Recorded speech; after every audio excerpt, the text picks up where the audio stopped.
అందరికీ వందనములు. నేను Benjamin Komanapalli junior, pastor of new city church, Hyderabad. నేను మిమ్మల్ని న్యూ సిటీ చర్చ్ పాడ్కాస్ట్కి ఆహ్వానిస్తున్నాను. ఈ పాడ్కాస్ట్లో న్యూ సిటీ చర్చ్లో బోధించబడిన వర్తమానాలు వినగలుగుతారు. ఇప్పుడు వినబోతున్న వర్తమానము ద్వారా విశ్వాసములో ఎదిగి బలపరచబడతారని, ఆశీర్వదించబడతారని నమ్ముతున్నాను. మరి కొన్ని వారాల నుంచి కూడా మనము the year of advancing and possessing అనేటటువంటి సంవత్సరంలోకి వచ్చాము. 2026 the year of advancing and possessing. అంటే ఈ 2026 సంవత్సరం వచ్చేసేటప్పటికి మనము ముందుకి కొనసాగి స్వాధీనపరుచుకునేటటువంటి సంవత్సరం అని మనము నమ్ముతున్నాము. హల్లెలూయా.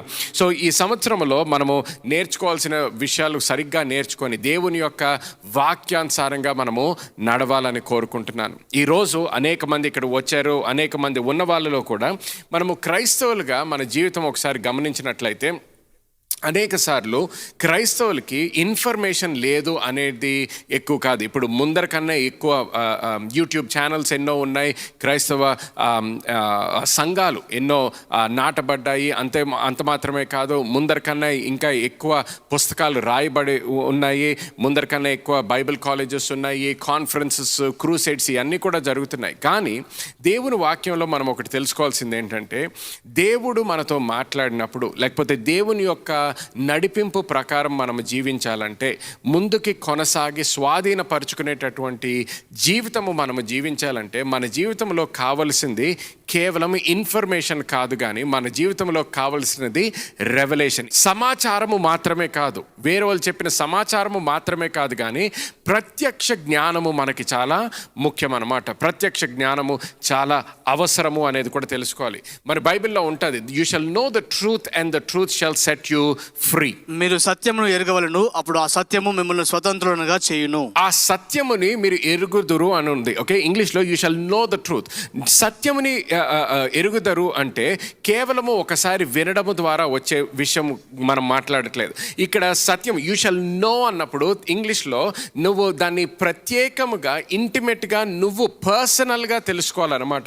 ఎప్పుడైతే నువ్వు ఆ విధంగా పర్సనల్గా నువ్వు తెలుసుకుంటావో, దాని నుంచి నీకు ఆ విడుదల వస్తుంది అనమాట. You will be set free. ఆ స్వతంత్రము నీ జీవితంలో నువ్వు అనుభవించడము మొదలు పెడతావు అనమాట.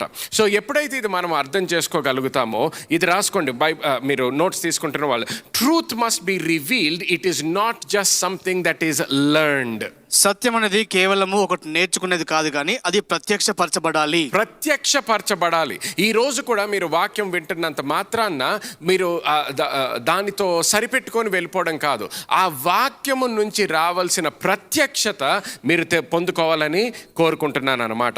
సో గమనించండి, ఎఫీసీయులకు రాసిన పత్రిక ఒకసారి మన బైబిల్స్ అక్కడ తెలుసుకుందాం. ఎఫీషియన్స్ చాప్టర్ 1, ఎఫీషియల్కి రాసిన పత్రిక మొదటి అధ్యాయానికి మన బైబిల్స్ తెలుసుకుందాం. నూతన సంవత్సరంలోకి అడుగుపెట్టాం కాబట్టి అనేక మంది మీరు ఈ సంవత్సరము బైబిల్ రీడింగ్ ప్లాన్ ఏదన్నా మొదలు పెట్టుంటారు, which is a wonderful thing. కొంతమంది ఒక గోల్ పెట్టుకుంటుంటారు, లేకపోతే ఒక న్యూ ఇయర్ రెజల్యూషన్. అదేంటి, ఈ సంవత్సరం అంతా కూడా ప్రతిరోజు నేను ప్రార్థన చేసుకోవాలి, లేకపోతే పొద్దున్న ఆఫీస్కి వెళ్ళక ముందర, కాలేజ్కి వెళ్ళక ముందర ప్రార్థన చేసుకోవాలి, లేకపోతే రాత్రి పడుకోక ముందరన్న ప్రార్థన చేసుకోవాలి, వాక్యము ప్రతిరోజు చదవాలి అని ఒక గోల్ పెట్టుకుంటుంటారు, which is a very good thing. కానీ ఆ గోల్ దేని కొరకు అనేది కూడా మనము ఆలోచించాలి. బైబిల్ ఎందుకు చదువుతున్నాము? కేవలం ఇన్ఫర్మేషన్ కొరకు కాదు, ఏదో ముందర తెలియని విషయాలు కొన్ని తెలుసుకోవాలి అని మాత్రమే కాదు, కానీ అన్నిటికన్నా ముఖ్యంగా దాని నుంచి రావాల్సినటువంటి ప్రత్యక్ష జ్ఞానము కొరకు చేస్తున్నాము అనేది మనము గుర్తుపెట్టుకోవాలి. చూడండి, మనం పిల్లల్ని స్కూల్కి పంపించినప్పుడు దేని కొరకు పంపిస్తున్నాము? అటెండెన్స్ కోసం పంపిస్తున్నామా? లేదు, అటెండెన్స్ కాదు. మనకు అన్నిటికన్నా ముఖ్యంగా కావాల్సిందేంటి? మన పిల్లల యొక్క జీవితంలో జ్ఞానము పొందుకోవాలని మనము స్కూల్స్కి పంపిస్తున్నాం. అటెండెన్స్ కొరకు స్కూల్స్కి పంపించట్లేదు. అటెండెన్స్ కూడా చాలా ముఖ్యమే, ఎందుకు ఆ అటెండెన్స్ కూడా లేదనుకోండి జ్ఞానము అసలే రాదు. కానీ అటెండెన్స్ ఉన్నంత మాత్రము జ్ఞానము వచ్చిందని కూడా కాదు, ఎందుకంటే అక్కడ అటెండెన్స్ ఉండొచ్చు, కానీ నీ మనసు అక్కడ పెట్టట్లేదు అనుకో, ఆ స్కూల్లో ఆ క్లాసెస్ నుంచి రావాల్సినటువంటి జ్ఞానము రావట్లేదు అన్నమాట. అలాగే బైబిల్ చదవడం చాలా ముఖ్యం, కానీ ఎందుకు చదువుతున్నాము? సంఘానికి రావడం చాలా ముఖ్యం, కానీ ఎందుకు వస్తున్నాము? ప్రార్థన చేసుకోవడం చాలా ముఖ్యం, కానీ ఎందుకు ప్రార్థన చేస్తున్నాం? అన్నీ కూడా దేవుని యొక్క జ్ఞానములో ఎదిగి దేవుని లాగా దేవుని కొరకు జీవించడానికి కొరకు అనేది మనము చాలా జాగ్రత్తగా గుర్తుపెట్టుకోవాలి. హల్లెలూయా. నమ్మిన వాళ్ళు గట్టిగా ఒకసారి హల్లెలూయా అనండి. ఓకే, చూడండి, ఎఫెసీయులకు రాసిన పత్రిక 1వ అధ్యాయము 15వ వచనం నుంచి ఒకసారి చదువుదాం. ఈ హేతువు చేత ప్రభువైన యేసునందలి మీ విశ్వాసమును గూర్చియు పరిశుద్ధులందరి ఎడల మీరు చూపుచున్న విశ్వాసమును గూర్చియు నేను వినినప్పటి నుండి మీ విషయమై మానక దేవునికి కృతజ్ఞతాస్తుతులు చెల్లించున్నాను. చూడండి, 15-16లో ఏమంటున్నాడు? ఎప్పుడైతే ఈ అపోస్టల్ పాల్ అక్కడ సంఘస్థుల గురించి విన్నాడో, వాళ్ళ విశ్వాసం గురించి విన్నాడు, అంత మాత్రమే కాదు కానీ వేరే వాళ్ళ పట్ల, వేరే సంఘస్థుల పట్ల, వేరే క్రైస్తవుల పట్ల వాళ్ళకు ఉన్నటువంటి ప్రేమ గురించి ఎప్పుడైతే విన్నాడో ఎంతో సంతోషపడ్డాడు. అంత మాత్రమే కాదు, వాళ్ళకి ప్రార్థన చేయడం మొదలుపెట్టాడంట. గుర్తుపెట్టుకోండి, నువ్వు ఏ దేశంలో పుట్టి పెరిగినా, ఏ సర్వీస్కి వెళ్ళినా, ఏ సంఘంలో ఉన్నా కూడా అనేక సార్లు మనం చూసేది ఏంటంటే, మానవులకి అనేక సార్లు అవసరతలు వచ్చేసేటప్పటికి సేమ్ అవసరతలు ఉంటాయి. ఆర్థిక ఇబ్బందుల్లో ఉంటారు చాలామంది, ఆర్థిక సహాయం కావాలి, లేకపోతే వాళ్ళ జీవితంలో కుటుంబంలో అనేక అక్కరలు ఉండొచ్చు. అంత మాత్రమే కాదు, కొంతమంది వాళ్ళ భవిష్యత్తు గురించి బాధపడుతుంటారు, భయపడుతుంటారు, ఆందోళనలో ఉంటారు. కొంతమంది వాళ్ళ స్వస్థత కొరకు ఎదురు చూస్తున్నారు, వాళ్ళ శరీరంలో ఏదో ఒక అనారోగ్యంతో బాధపడుతున్నారు అనేది మనము గమనిస్తాం. సో పాల్ రోజుల్లో కూడా అటువంటి సమస్యలు ఉన్నాయి, సమస్యలు లేవని కాదు. కానీ ఎప్పుడైతే అపోస్టల్ పాల్ వీళ్ళకి ప్రార్థన చేస్తున్నాడో గమనించండి, దేని కొరకు ప్రార్థన చేస్తున్నాడో సరిగ్గా గమనిద్దాము. నెక్స్ట్ వర్స్ 17వ వచనం నుంచి చదవండి. మరియు మీ మనోనేత్రములు వెలిగింపబడినందున ఆయన మిమ్మల్ని పిలిచిన పిలుపు వలనైన నిరీక్షణ ఎట్టిదో, పరిశుద్ధులలో ఆయన స్వాస్థ్యం యొక్క మహిమైశ్వర్యం ఎట్టిదో, ఆయన క్రీస్తునందు వినియోగపరిచిన బలాతిశయమును బట్టి విశ్వసించుమనయందు ఆయన చూపుచున్న తన శక్తి యొక్క అపరిమితమైన మహత్యం ఎట్టిదో మీరు తెలుసుకొనవలనని మన ప్రభువైన యేసుక్రీస్తు యొక్క దేవుడైన మహిమా స్వరూపియగు తండ్రి తన్ను తెలుసుకొనేందు మీకు జ్ఞానమును ప్రత్యక్షతయును గల మనస్సు అనుగ్రహించినట్లు నేను నా ప్రార్థనలందు మిమ్మల్ని గూర్చి విజ్ఞాపన చేయుచున్నాను. హల్లెలూయా. గమనించండి, ఇక్కడ తెలుగులో చదువుతున్నప్పుడు 17 నుంచి 19వ వచనం వరకు చదువుతున్నప్పుడు ఆ లాస్ట్లో 19వ వచనం వచ్చేసేటప్పటికి ప్రత్యేకముగా 2 విషయాల కొరకు ప్రార్థన చేస్తున్నాడు అనమాట. దేని కొరకు ప్రార్థన చేస్తున్నాడు? ఇంగ్లీష్లో ఎలాగుంటుందంటే, I pray for the spirit of wisdom and revelation in the knowledge of him. ఒకసారి తెలుగులో చదవండి ఆ లాస్ట్ పార్ట్. తన్ను తెలుసుకొనుటయందు మీకు జ్ఞానమును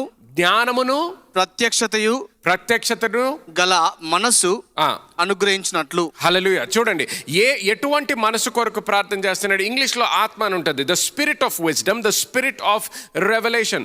ఈ ఆత్మ కొరకు ప్రార్థన చేస్తున్నాడు. ఎటువంటి ఆత్మ అంట? జ్ఞానము కొరకు ప్రార్థన చేస్తున్నాడు, కానీ జ్ఞానముతో ఆగిపోవట్లేదు, జ్ఞానము కొరకు ప్రార్థన చేస్తున్నాడు. రెండోది ఏంటంటే ప్రత్యక్ష కొరకు ప్రార్థన చేస్తున్నాడు, ప్రత్యక్ష జ్ఞానము కొరకు ప్రార్థన చేస్తున్నాడు. ఈ రెవల్యూషన్ నాలెడ్జ్ దేని కొరకు? నీకు కావలసిన స్వస్థత కొరకు మాత్రమే కాదు, నీ జీవితంలో కావలసిన విడుదల కొరకు మాత్రమే కాదు. ప్రత్యేకముగా ఇక్కడ ఏమంటాడంటే that you will have the spirit of wisdom and revelation in the knowledge of him. ఇక్కడ హిమ్ అనేది దేవుని గురించి మాట్లాడుతున్నాడు. సో పాల్ అక్కడ వాళ్ళకి ప్రజలకు ఉన్న సమస్యలన్నీ కూడా తెలిసినప్పటికీ ప్రత్యేకముగా ఆ సమస్యల కొరకు ప్రార్థన చేయట్లేదు, సమస్యల కొరకు ప్రార్థన చేయట్లేదు, కానీ అందరి కొరకు ప్రార్థన చేస్తున్నాడు. అందరి కొరకు ప్రార్థన చేసి ఏం చేస్తున్నాడు? ఏమని ప్రార్థిస్తున్నాడు? దేవా, వాళ్ళ కళ్ళు విప్పబడాలి అని ప్రార్థన చేస్తున్నాడు. కళ్ళు విప్పబడడం అంటే ఏంటి? వాళ్ళ జీవితంలో ఈ జ్ఞానము రావాలయ్యా, వాళ్ళ జీవితంలో ఈ జ్ఞానము వాళ్ళు తెలుసుకోవాలి. జ్ఞానము మాత్రమే కాదు కానీ ప్రత్యక్ష జ్ఞానము. హల్లెలూయా. So revelation knowledge of him. ప్రత్యక్ష జ్ఞానము ఎవరి గురించి? దేవుని గురించి, మన తండ్రి గురించి మనకి ప్రత్యక్ష జ్ఞానము రావాలంట. హల్లెలూయా. ఎందుకు? ఎప్పుడైతే నీకు దేవుని గురించి లేకపోతే నీ ఆత్మీయ తండ్రి గురించి ప్రత్యక్ష జ్ఞానం వస్తుందో నీ జీవితము మార్చబడుతుంది. నీ జీవితాన్ని కూడా ఆయన జ్ఞానములో, ఆయన వెలుగులో, ఆ ప్రత్యక్ష జ్ఞానములో నీ గురించి కూడా నువ్వు ఆలోచించడము మొదలు పెడతావు. నమ్మిన వాళ్ళందరూ గట్టిగా హల్లెలూయా అనండి. ఓకే, సో చూడండి తర్వాత ఆ వాక్యంలో అంతా కూడా తర్వాత ఆయన ప్రార్థన 23వ వచనం వరకు ఆయన ప్రార్థన చేస్తాడు. ఈ ప్రార్థన కేవలం ఎఫీసియల్కి రాసిన లేకపోతే ద చర్చ్ ఆఫ్ ఎఫెసస్కి మాత్రమే కాదు, అక్కడ ఉన్న సంఘం కొరకు మాత్రమే కాదు, ఇది మన లోకంలో ఉన్న సంఘాలన్నిటికీ కూడా ఆయన ప్రార్థన చేస్తున్నాడు. ఎందుకు? ఆఖరికి మన జీవితాలు నిజంగా మార్చబడాలి, నిజంగా ఆయన వాగ్దానాలు మన జీవితంలో నెరవేర్చబడాలంటే, నిజంగా మనము ముందుకి కొనసాగి ఆయన ఏదైతే కోరుకున్నాడో అది ప్రతిదీ కూడా మనము స్వాధీనపరచుకోవాలంటే మన జీవితంలో ఈ ప్రత్యక్ష జ్ఞానము అనేది చాలా అవసరము అనేది మనము గుర్తించాలని కోరుకుంటున్నాను. నమ్మిన వాళ్ళు గట్టిగా హల్లెలూయా అనండి. కమాన్, గట్టిగా, నాకు ఆఫ్రికాలో వినిపించాలి, అందరు గట్టిగా హల్లెలూయా అనండి. ఆమెన్. సో గమనించండి, ప్రత్యక్ష జ్ఞానం. So when we're talking about revelation knowledge, what are we talking about? ఈ ప్రత్యక్ష జ్ఞానం అంటే అసలు ఏంటి అనేది గుర్తుపెట్టుకుందాం. ఒకసారి గమనిద్దాము. Revelation knowledge is truth unveiled by the Holi spirit. ప్రత్యక్ష జ్ఞానం అనేది పరిశుద్ధాత్మ దేవుడు బయలుపరిచే సత్యము. ఓకే, పరిశుద్ధాత్మ దేవుడు బయలుపరిచేటటువంటి సత్యము. అనేక సత్యాలు ఉండొచ్చు మన జీవితంలో, అనేక సత్యాలు మనం తెలుసుకుంటాం. సత్యము ఒకరి ద్వారా తెలుసుకోవడము ప్రత్యక్ష జ్ఞానము కాదు. ఎప్పుడైతే పరిశుద్ధాత్మ దేవుడు నీకు బయలుపరుస్తాడో, ఎప్పుడైతే పరిశుద్ధాత్మ దేవుడు నీ కళ్ళు విప్పుతాడో, ఎప్పుడైతే పరిశుద్ధాత్మ దేవుని యొక్క స్వరము నువ్వు వింటావో, అప్పుడు ఆ విషయము నీకు ప్రత్యక్ష జ్ఞానముగా మార్చబడుతుంది. రెవల్యూషన్ అనేది, లేకపోతే ఇన్ఫర్మేషన్ అనేది చూసినట్లయితే, information is what you learn. So నువ్వు ఎప్పుడైతే స్కూల్కి వెళ్ళామనుకో, స్కూల్కి వెళ్ళినప్పుడు మన పిల్లలు వెళ్ళినప్పుడు ఈరోజు ఏం నేర్చుకున్నావు అంటే, మ్యాథ్స్ క్లాస్లో ఇది నేర్చుకున్నాను మమ్మీ, ఇది బయాలజీలో ఇది నేర్చుకున్నాను డాడీ, సైన్స్లో ఇది నేర్చుకున్నాను, సివిక్స్ క్లాస్లో ఇది నేర్చుకున్నాను, హిస్టరీ క్లాస్లో ఇది నేర్చుకున్నాను, ఇంగ్లీష్ క్లాస్లో ఇది నేర్చుకున్నానని వాళ్ళు మనకి చెప్తారు. గమనించండి, వాళ్ళు స్కూల్ టీచర్స్ని వాళ్ళు విన్నప్పుడు వాళ్ళు కొంత ఇన్ఫర్మేషన్ నేర్చుకున్నారు, అంత మాత్రమే కాదు. ఇప్పుడు వాళ్ళు నీతో మాట్లాడినప్పుడు నువ్వు కూడా కొంత ఇన్ఫర్మేషన్ తెలుసుకున్నావు. ఏం తెలుసుకున్నావు? వాళ్ళు ఏం నేర్చుకున్నారో ఇప్పుడు నువ్వు తెలుసుకున్నావు. అది తెలుసుకునే వరకు నీకు ఆ ఇన్ఫర్మేషన్ లేదు. కానీ గుర్తుపెట్టుకో, ఇన్ఫర్మేషన్ వచ్చేసేటప్పటికి, ఈ వార్త వచ్చేసేటప్పటికి ఒక మనిషి నుంచి ఇంకొక మనిషికి తెలియజేయబడుతుంది అనమాట. It is passed on from one human being to another human being. So information is about what you learn. కాబట్టి సమాచారం అనేది మనం ఏమి నేర్చుకుంటున్నామో అది. But revelation is what God shows you. కాబట్టి ప్రత్యక్షత అనేది దేవుడు నీకు ఏమి చూపిస్తున్నాడో అది. ప్రత్యక్షత అనేది దేవుడు చూపించేదన్నమాట. దేవుడు మానవుడిని కూడా వాడొచ్చు, కానీ ప్రత్యేకముగా ముఖ్యంగా గుర్తుపెట్టుకోవాల్సింది ఏంటంటే, అక్కడ దేవుడు నీకు చూపించేదేంటో నువ్వు తెలుసుకుంటావు. ఒక మానవుడి యొక్క స్వరము వింటున్నావేమో, కానీ ఆ మానవుడి యొక్క స్వరము వెనకాల పరిశుద్ధాత్మ దేవుని యొక్క స్వరము నువ్వు ఎప్పుడైతే వింటావో, అప్పుడు నీకు అది ప్రత్యక్ష జ్ఞానముగా మార్చబడుతుంది. హల్లెలూయా, అప్పుడు మార్చబడుతుంది. అందుకని అనేక సార్లు సంఘంలో చాలామంది కూర్చోవచ్చు, ఒక మీటింగ్లో చాలామంది కూర్చోవచ్చు, లేకపోతే ఎవరైనా లైవ్ స్ట్రీమ్ అవ్వచ్చు, లేకపోతే టీవీలో ఒక దైవజనుడిని చూస్తుండొచ్చు. టీవీలో చూస్తున్నప్పుడు లక్షల మంది చూస్తుండొచ్చు, కానీ లక్షల మంది జీవితాలు మార్చబడవు చూస్తున్నందుకు. కానీ కొంతమంది జీవితాలు ఎప్పుడైతే ఆయన స్వరము వింటున్నారో, కేవలము నేను మానవుడిని వినట్లేదు, కానీ ఆ మానవుని యొక్క స్వరము వెనకాల ఉన్నటువంటి స్వరము, పరిశుద్ధాత్మ దేవుని స్వరము కొరకు నేను చూస్తున్నాను, ఆ స్వరము నేను వింటున్నాను అనేటటువంటి డిజైర్తో, అటువంటి అవగాహనతో ఎప్పుడైతే నువ్వు వాక్యం వినడం మొదలు పెడతావో, అప్పుడు ప్రత్యక్ష జ్ఞానము నీ జీవితంలోకి రావడం మొదలవుతుంది అన్నమాట. హల్లెలూయా. చూడండి, అన్నిటికన్నా ముఖ్యంగా ఈ జ్ఞానము లేకపోతే ఇది జరగడము మత్తయి సువార్త 16వ అధ్యాయంలో మనం చూస్తాం. Matthew chapter 16. Let us start reading. 13వ వచనం నుంచి చదువుదాం. యేసు ఫిలిప్పుదైన కైసరయ ప్రాంతములకు వచ్చి, మనుష్య కుమారుడు ఎవడని జనులు చెప్పుకొనుచున్నారని తన శిష్యులను అడగగా, వారు కొందరు బాప్తిసం ఇచ్చి యోహాననియు, కొందరు ఏలియా అనియు, కొందరు ఇర్మియా అనియు, లేక ప్రవక్తలలో ఒకడనియు చెప్పుకొనుచున్నారనిది.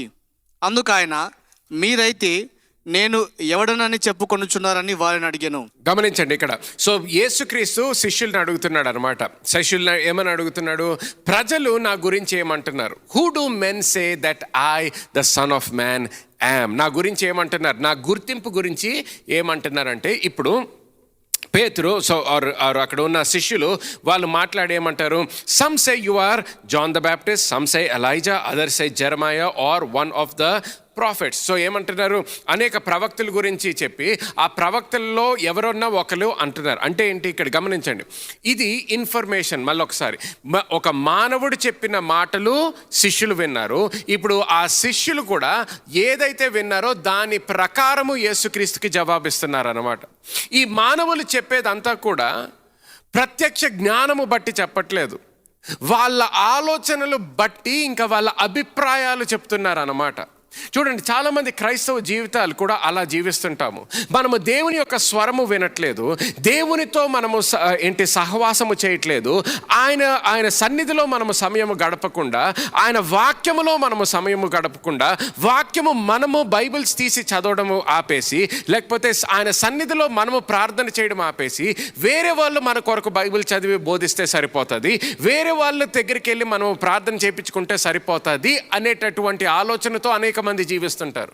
సో వాళ్ళ జీవితాలు దేని ప్రకారం జీవిస్తున్నారు? ప్రత్యక్ష జ్ఞానము బట్టి జీవించట్లేదు. అనేక మంది క్రైస్తవులు కేవలము వేరే వాళ్ళ అభిప్రాయాలు, లేకపోతే వేరే వాళ్ళు చెప్పినటువంటి ఇన్ఫర్మేషన్తో మాత్రమే జీవిస్తున్నారు అన్నమాట. అర్థమవుతుందా? వేరే వాళ్ళు చెప్పిన దాన్ని బట్టి మాత్రమే జీవిస్తున్నారు. సో వేరే వాళ్ళు చెప్పినది గమనించండి. ఇక్కడ 14వ వచనంలో ఏమన్నా, లేకపోతే తెలుగులో చదవండి ఒకసారి 14వ వచనము. వారు కొందరు బాప్తిసం ఇచ్చి యోహాననియు. చూడండి, కొందరు ఎవరన్నారో మనకు పేర్లు తెలియదు. ఈ ప్రవక్తిలాగా అన్నాడు అనట్లేదు. ఎవరన్నారంట? కొందరు అన్నారంట. పేరు లేని వారు అన్నారంట. అభిషేకము లేని వారు అన్నారంట. పరిశుద్ధాత్మ దేవుణ్ణి తెలుసుకోలేని వారు అన్నారంట. వాళ్ళ అభిప్రాయాలు వలన వేరే వాళ్ళు కూడా వాళ్ళలాగా ఆలోచించడము మొదలు పెడతారు. ఈరోజు కూడా గుర్తుపెట్టుకోండి, మీరు ఎవరి స్వరము వింటున్నారో చాలా ముఖ్యం మీ జీవితంలో. యూట్యూబ్లో ఉన్నంత మాత్రాన వాళ్ళు దేవుని ద్వారా మాట్లాడుతున్నారని కాదు. ఫేస్బుక్ అకౌంట్ ఉన్నంత మాత్రాన వాళ్ళు దేవుని ద్వారా మాట్లాడుతున్నారు, లేకపోతే దేవుని కొరకు మాట్లాడుతున్నారని కాదు. ఇన్ఫర్మేషన్ తెలిసినంత మాత్రాన పరిశుద్ధాత్మ దేవునితో వాళ్ళకి సహవాసం ఉందన్నట్టు కాదు. అర్థమవుతుందా? సో ఇక్కడ ఏమన్నది, కొందరు అభిప్రాయాలు చెప్పారు. కానీ ఇదంతా అయిన తర్వాత ఇప్పుడు నెక్స్ట్ చదవండి 15వ వచనము. అందుకు ఆయన, మీరైతే నేను ఎవడనని చెప్పుకొనుచున్నారని వారిని అడిగాను. Next verse. అందుకు సీమోను పేతురు, నీవు సజీవుడగు దేవుని కుమారుడవైన క్రీస్తు అని చెప్పాను. అందుకు యేసు, సీమోను బర్యోనా, నీవు ధన్యుడువు, పరలోకమందున నా తండ్రి ఈ సంగతి నీకు బయలుపరచనే కానీ నరులు నీకు బయలుపరచలేదు. మరియు నీవు పేతురువు, ఈ బండ మీద నా సంఘమును కట్టుదును, పాతాళలోక ద్వారములు దాని ఎదుట నిలువనేరవని నేను మీతో చెప్పుచున్నాను. హల్లెలూయా. సో గమనించండి, 16వ వచనంలో పేతురు ఏమంటున్నాడు? You are the Christ, the son of the living God. నువ్వు ఎవరై ఉన్నావు అంటున్నాడు? నువ్వు క్రీస్తు అంటున్నాడు. You are the Christ, the son of the living God. దాని తర్వాత చూడండి నెక్స్ట్ వర్స్, యేసుక్రీస్తు ఏమన్నాడు? Blessed are you Simon Barjona, నువ్వు ఆశీర్వదించబడిన వ్యక్తివి అంటున్నాడు. ఎందువలన? ఆయన చేసిన కార్యము బట్టి కాదు, ఆయన ఏ మాటలైతే మాట్లాడాడు, దేని బట్టి మాట్లాడాడు. ఈసారి మాట్లాడింది వేరే మానవుడి యొక్క అభిప్రాయము బట్టి మాట్లాడలేదు. ఈసారి మాట్లాడింది ఇంకొక వ్యక్తి చెప్పిన దాన్ని బట్టి మాట్లాడలేదు. సో దేని బట్టి మాట్లాడాడు? తండ్రి, పరలోకములో ఉన్న తండ్రి ఏదైతే ఆయనకి బయలుపరిచాడో దాని ప్రకారము మాట్లాడాడు. సో ఎందువలన ఆశీర్వదించబడ్డాడు? పరలోకము నుంచి తండ్రి బయలుపరిచిన విషయము ఆయన పొందుకున్నాడు కాబట్టి ఆయన ఆశీర్వదించబడిన వ్యక్తి అంటున్నాడు. హల్లెలూయా. దేవునికి ఒకసారి గట్టిగా చప్పట్లు కొడదామండి. హల్లెలూయా. దేని వలన ఆశీర్వదించబడ్డాడంట?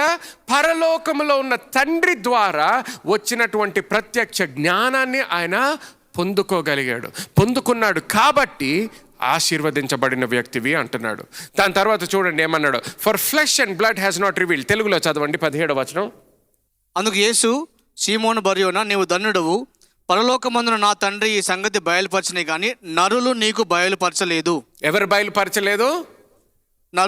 నరులు బయలుపరచలేదు అంటున్నాడు. అంటే ఏంటి? ఇంకొక మనిషి, మానవుడు బయలుపరచలేదు నీకు. ఇది నువ్వు బైబిల్ కాలేజ్కి వెళ్ళినందుకు రాలేదు, ఇంకొక దైవజనుడిని విన్నందుకు రాలేదు, కానీ పరలోకంలో ఉన్న తండ్రి నీతో మాట్లాడాడు కాబట్టి. హల్లెలూయా. అందుకనే ఈ ప్రత్యక్ష జ్ఞానము నీ జీవితంలో వచ్చింది కాబట్టి.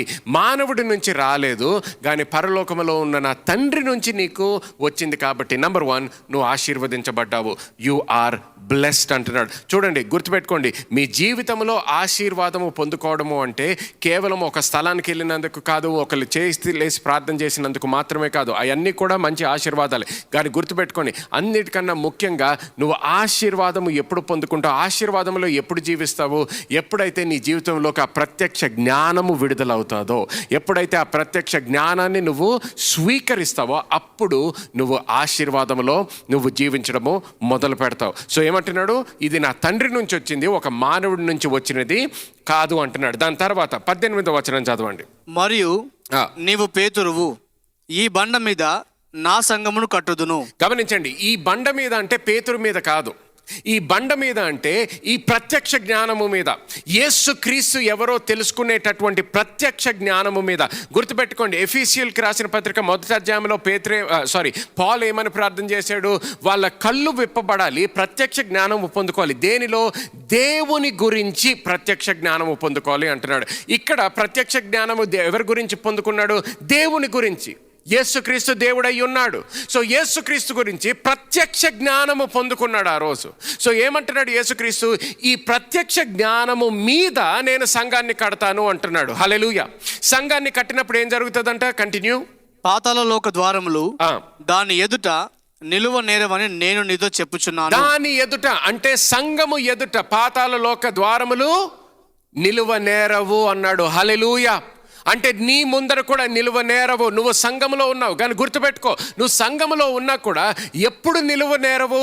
ఎప్పుడైతే నీకు ప్రత్యక్ష జ్ఞానముతో నువ్వు జీవించడం మొదలు పెడతావు. Upon this rock I will build my church. ఈ ప్రత్యక్ష జ్ఞానము మీద నేను సంఘాన్ని కడతాను అంటున్నాడు. ఆ సంఘము ప్రత్యక్ష జ్ఞానము ఉన్న సంఘము, మతము ఉన్న సంఘం గురించి మాట్లాడట్లేదు, మతపరముగా జీవిస్తున్న వ్యక్తి గురించి మాట్లాడట్లేదు, ప్రత్యక్ష జ్ఞానము ఉన్న వ్యక్తి గురించి మాట్లాడుతున్నాడు. ప్రత్యక్ష జ్ఞానము ఉన్న వ్యక్తిని నేను కడతాను. ఆ వ్యక్తి ముందు అడుగులు వేసినప్పుడు, ఆ వ్యక్తి విశ్వాసముతో అడుగులు వేసినప్పుడు, ఆ వ్యక్తి మాట్లాడినప్పుడు, ఆ వ్యక్తి ముందరికి వెళ్ళినప్పుడు ప్రతిదీ కూడా స్వాధీనపరచుకోగలడు అంటున్నాడు. హల్లెలూయా. హల్లెలూయా. సో గుర్తుపెట్టుకోండి, నీ జీవితంలో ఆ ప్రత్యక్ష జ్ఞానము కావాలన్నమాట.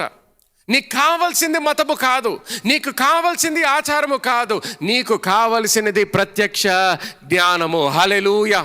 అందరూ కూడా చేతులు పైకెత్తండి. పైకెత్తి దేవుణ్ణి అడగండి, దేవా నాకు కావలసినది ప్రత్యక్ష జ్ఞానము. ఆమేన్. నీకు కావాల్సింది అన్నిటికన్నా ముఖ్యంగా స్వస్థత కాదు, అన్నిటికన్నా ముఖ్యంగా ఉద్యోగం కాదు, అన్నిటికన్నా ముఖ్యంగా ప్రత్యక్ష జ్ఞానము. ఆ ప్రత్యక్ష జ్ఞానము ఉంటే స్వస్థత సమస్యే కాదు, ఆ ప్రత్యక్ష జ్ఞానం ఉంటే ఉద్యోగము సమస్యే కాదు, ఆర్థిక ఇబ్బందులు సమస్యలే కావు. ఎందుకు? ఆ ప్రత్యక్ష జ్ఞానము నుంచి నీకు విడుదల అనుభవిస్తావు. హల్లెలూయా. సో గుర్తుపెట్టుకోండి, spiritual realities are true spiritual understanding does not come from education alone, experience alone or tradition alone. ఈ ప్రత్యక్ష జ్ఞానము అనేది కేవలము నీ చదువు నుంచి వచ్చేది కాదు. గుర్తుపెట్టుకోండి, చదువు నుంచి దూరంగా ఉండాలనట్లేదు, కానీ చదువు నుంచి ప్రత్యక్ష జ్ఞానము వస్తుంది అనుకోవడం తప్పు. అంత మాత్రమే కాదు, ఎక్స్పీరియన్స్, అనుభవాలు చాలా మంచిదే. మన జీవితంలో అనేక పెద్ద వ్యక్తులు ఉంటారు, వాళ్ళకు ఉన్నది మనకి లేనిది వాళ్ళకు ఉన్నదంటే ఏంటి? అనుభవం. కానీ అనుభవము ఉన్నంత మాత్రాన్న ప్రత్యక్ష జ్ఞానము ఉందని కాదు, లేకపోతే అనుభవాల ద్వారానే ప్రత్యక్ష జ్ఞానము వస్తుంది అనేది కాదు. అర్థమవుతుందా? సో చదువు చాలా మంచిదే, అనుభవాలు చాలా మంచిదే. అంత మాత్రమే కాదు, ట్రెడిషన్, ఆచారాలు కూడా కొన్ని మంచివే, కొన్ని they need to be passed on from one generation to another generation. కానీ కేవలము నీకు ఆచారము ద్వారా ప్రత్యక్ష జ్ఞానము రాదు. సో గుర్తుపెట్టుకోండి, చదువు చాలా ముఖ్యము, మన జీవితంలో చదువు ఉండాలి. అంత మాత్రమే కాదు, ఆచారము కూడా కొన్ని కొన్ని ఆచారాలు దేవుని వాక్యానుసారంగా చేసేటటువంటివి అవి మంచి మన జీవితంలో ఉండాలి. అంత మాత్రమే కాదు, ఎక్స్పీరియన్సెస్, అనుభవాలు కూడా చాలా ముఖ్యము, మంచిదే. కానీ ఈ 3 విషయాల ద్వారా మనకి ప్రత్యక్ష జ్ఞానము రాదు, నంబర్ 1. రెండోది, ప్రత్యక్ష జ్ఞానం ఈ 3 కన్నా ఎక్కువ అవసరం మన జీవితంలో. అన్నిటికన్నా అది మన జీవితంలో అవసరము. సో అందుకని మళ్ళీ ఒకసారి ఎఫీసీయులకు రాసిన పత్రిక 17-18 వచనాలు చదువుతా. అక్కడ ఏమంటాడు? That the eyes of your understanding may be enlightened. నీ కళ్ళు, ఆత్మీయ కళ్ళు విప్పబడాలని ప్రార్థన చేస్తున్నాడు. నేను కూడా పాల్ ఎలాగైతే ప్రార్థన చేశాడో, నేను కూడా మీ పాస్టర్గా నా ప్రార్థన ఏంటంటే, మీ కళ్ళు, అందరి కళ్ళు కూడా విప్పబడాలని యేసుక్రీస్తు నామములో. దేవా, నా స్వరము వింటున్న ప్రతి ఒక్కరి కళ్ళు, ఆత్మీయ కళ్ళు విప్పబడును గాక. ఆమెన్. మీ కళ్ళు విప్పబడాలి. ఎప్పుడైతే కళ్ళు విప్పబడతాయో నీ జీవితము మార్చబడుతుంది. హల్లెలూయా. సో గుర్తుపెట్టుకోండి, number 1, what is revelation knowledge? ప్రత్యక్ష జ్ఞానము అంటే ఏంటో మనం తెలుసుకున్నాం. Revelation knowledge is the truth unveiled by the Holi Spirit. అంటే ప్రత్యక్ష జ్ఞానం అంటే ఏంటి? పరిశుద్ధాత్మ ద్వారా బయలుపరచబడినటువంటి సత్యము అనేది మనము తెలుసుకున్నాం అన్నమాట. రెండో విషయం, ఈ ప్రత్యక్ష జ్ఞానము మన జీవితంలో ఎందుకు అవసరం? Why is revelation knowledge so important in our life? మన జీవితంలో ఎందుకు అవసరము? Number 1, your relationship with God is dependent upon revelation. దేవునితో నీ సంబంధము ఆ ప్రత్యక్ష జ్ఞానం మీద ఆధారపడి ఉంది. ప్రత్యక్ష జ్ఞానము మీద ఆధారపడి ఉంటుంది. నీ దేవునితో నీకు ఉన్నటువంటి సంబంధము ఆచారము మీద ఆధారపడి లేదు, వేరే వాళ్ళు చెప్పిన మాటల మీద ఆధారపడి ఉండడము కాదు. దేవునితో నీకు ఉన్నటువంటి సంబంధము ప్రత్యక్ష జ్ఞానము మీద ఆధారపడి ఉంది. గమనించండి, ఒకసారి నీ రక్షణ గురించి ఆలోచించుకో.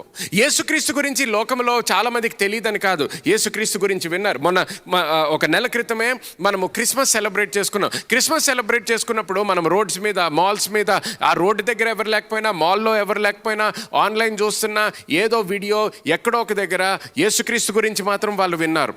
దే హర్డ్ అబౌట్ జీసస్ అన్న వాళ్ళు విన్న మాత్రాన ప్రత్యక్ష జ్ఞానము వచ్చిందని కాదు. నువ్వు ఈరోజు సంఘంలో ఉన్నావంటే నీ జీవితం ఎలా మార్చబడ్డది? నీ జీవితంలోకి యేసుక్రీస్తు గురించి నీ అభిప్రాయం ఎలా మార్చబడ్డదంటే ప్రత్యక్ష జ్ఞానము బట్టి మార్చబడ్డదన్నమాట. ప్రత్యక్ష జ్ఞానము బట్టి ఒకరోజు నీ కళ్ళు విప్పబడ్డాయి, దాని ద్వారా నీ జీవితం మార్చబడ్డది. Remember, no one is saved by argument or logic. కాబట్టి వాదన ద్వారా, హేతు ద్వారా ఎవరు రక్షించబడలేదు. వాదనల ద్వారా ఎవరు రక్షించబడలేదు. నువ్వు వాదించవచ్చు, ఇంకొకరితో, నీ స్నేహితులతో వాదించవచ్చు, ఆన్లైన్ వాదించవచ్చు, కానీ ఆఖరికి వాళ్ళు ఎప్పుడు మార్పు వాళ్ళ జీవితంలో ఎప్పుడు వస్తుంది? నీ వాదన ద్వారా కాదు, కానీ ప్రత్యక్ష జ్ఞానం, వాళ్ళ కళ్ళు ఎప్పుడైతే విప్పబడతాయో అప్పుడు మార్పు వస్తుంది వాళ్ళ జీవితంలో, అప్పుడు వస్తుంది. చూడండి, 1 కొరింథీయులు 12వ అధ్యాయము 3వ వచనం ఒకసారి చదువుదాం. 1 Corinthians chapter 12 and verse 3. The Bible says, no one can say that Jesus is Lord except by the Holy Spirit.